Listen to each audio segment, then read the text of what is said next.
Om Shanti. Good morning. कल की video में मैंने जैसे सुनाया लोभ के ऊपर कि मनुष्य के अंदर कितना लोभ लालच आ गया है। आज मैं सुनाने जा रही हूँ मोह के ऊपर। जैसे मोह क्या है, पहले तो हमें ये पता होना चाहिए कि मोह क्या है। जैसे 5 विकार कहे गए हैं, काम, क्रोध, लोभ, मोह, अहंकार। तो मोह किसको कहते हैं?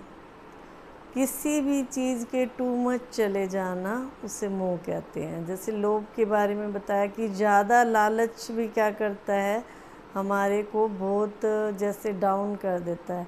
ऐसे मोह विकार भी ऐसा है कि मोह में इंसान जो है बिल्कुल ही ऐसे हो जाता है जैसे कि मोह के वश हो करके जो है प्राण तक छूट जाते हैं लोगों के। तो मोह किस किस चीज़ों में होता है? जैसे लोभ भी क्या था, व्यक्ति में होता है, वस्तुओं में होता है, या कई चीज़ों में जैसे लोभ बहुत होता है। ऐसे मोह भी हम कई बार अपने आप से ज़्यादा अटैचमेंट रखते हैं। एक अटैचमेंट को ही हम मोह कहेंगे। और बच्चों में भी होता है, अपनी बॉडी में भी होता है, अपने जो सगे संबंधी हैं उनमें भी होता है। देखा जाए तो ज़्यादा मोह भी हमें क्या करता है, नुकसान ही करता है। बाबा कहते प्यार सबसे रखो। अब कमल का फूल का एग्जाम्पल देते हैं। जैसे कमल का फूल रहता कीचड़ में है, लेकिन उसका परिवार होता है नीचे, कमल डोडी, कमल ककड़ी, या इस तरह के जो उसके नीचे वो परिवार होता है। लेकिन कमल का फूल ऊपर अलग न्यारा और प्यारा खिल के रहता है, और फूल भी देखो कितना बड़ा होता है। अगर हम ज़्यादा फंस के रहते हैं किसी चीज़ में, हम दुखी और परेशान हो जाते हैं।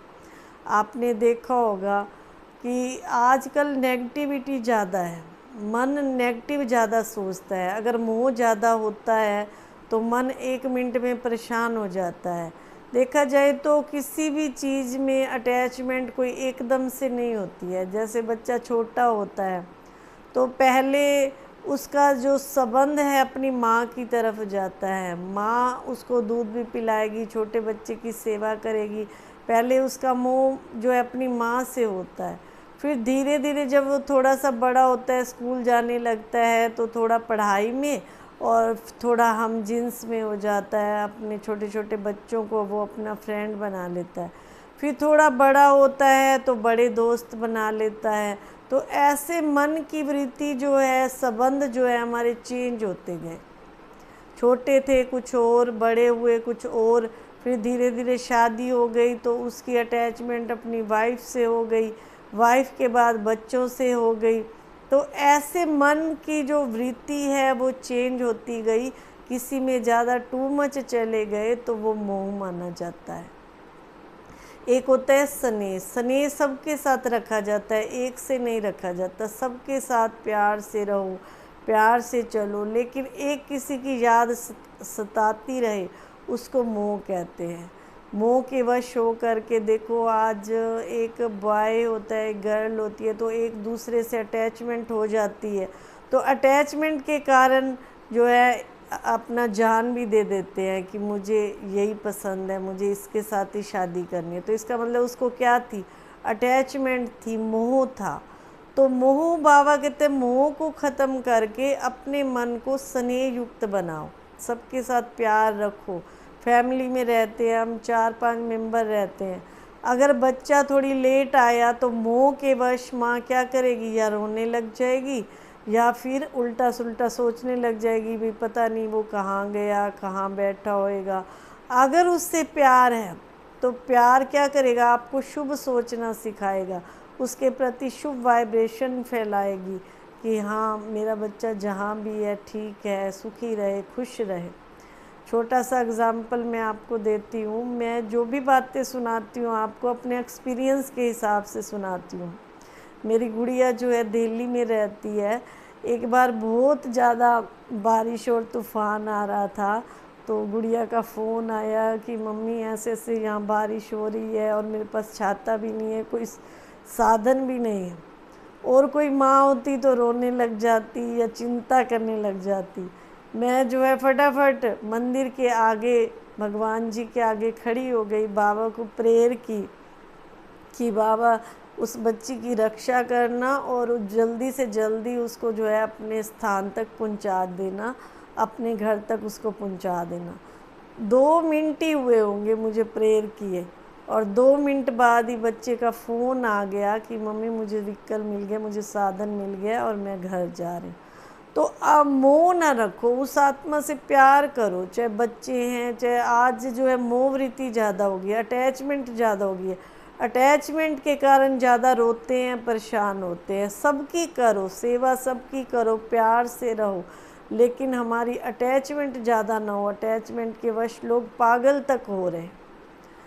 तो देखो, पुराने ज़माने की स्टोरी है, राजा जनक जी थे, तो वो बिल्कुल निर्मोही उनको कहा गया, उनका किसी चीज़ में मोह नहीं था।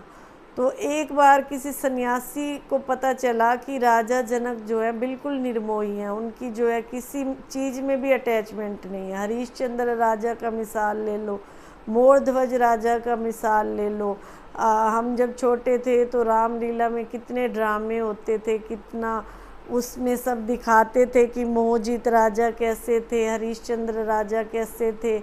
और जनक राजा तो देखो, फिर जैसे राजा जनक का उस साधु को पता चला कि वो निर्मोही हैं, तो वो सोचने लगे कि वो रहते महल में हैं, सब सुख भोग रहे हैं, तो वो निर्मोही कैसे है। तो राजा को पता चल गया कि भाई ऐसे ऐसे साधु जो है मेरी परीक्षा लेने के लिए आ रहे हैं। तो जैसे ही साधु उनके जो है राजमहल में आए, तो राजा जनक ने क्या किया, अपने जो कुछ कर्मचारी थे उनको कह दिया कि एक साइड पे महल में आग लगा देना। तो ऐसे ही उनके जो कर्मचारी थे उन्होंने वैसा ही किया, आग लगा दी, और साधु जो है एकदम से डर गया, भागने लग गया। कमंडल उनके हाथ में था, अपने जो झोला होता है जैसे उनका बैग सा उठाया और भागने लग गया। और राजा जनक अपने आसन पे ही बैठे हैं। तो राजा जनक ने कहा, अरे आप भाग क्यों रहे हो? उन्होंने कहा महल में आग लग गई है। तो राजा ने कहा महल किसका है, आपका है या मेरा है? आग लगी है तो मुझे भी भागना चाहिए, लेकिन मैं बैठा हूँ आराम से। क्यों? क्योंकि मेरा किसी चीज़ में अटैचमेंट नहीं। ज़्यादा मोह रखते हैं तो दुखी हो जाते हैं, पागल हो जाते हैं, रोने को आता है। तो ऐसे निर्मोही बने, सब सुख भोगते हुए, सब कुछ होते हुए किसी चीज़ से अटैचमेंट ना हो। जैसे अभी अभी आपको पता चला कि भाई फलाने ने जो है ऐसे ऐसे शरीर छोड़ दिया, तो हम क्या करेंगे? बहुत रोएंगे, चिल्लाएंगे।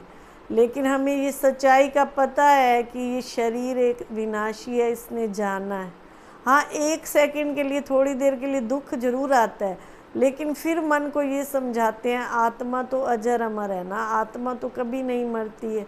ना ज़्यादा हमारा वस्तुओं में मोह हो, ना ज़्यादा व्यक्ति में। प्यार सबसे करो, प्यार में आपको दुखी नहीं होना पड़ेगा, लेकिन मोह ज़्यादा अटैचमेंट ना रखो। तो उसके लिए हमको क्या करना पड़ेगा? थोड़ा सा, जो मैं रोज़ कहती हूँ, मेडिटेशन करना पड़ेगा, और कुछ अच्छी बातें रोज़ की हम सुने और उसको अपनाएं। तो उससे हमारा मन जो है ये सभी बुराइयों से, सब विकारों से धीरे धीरे छूटता जाएगा। ओम शांति।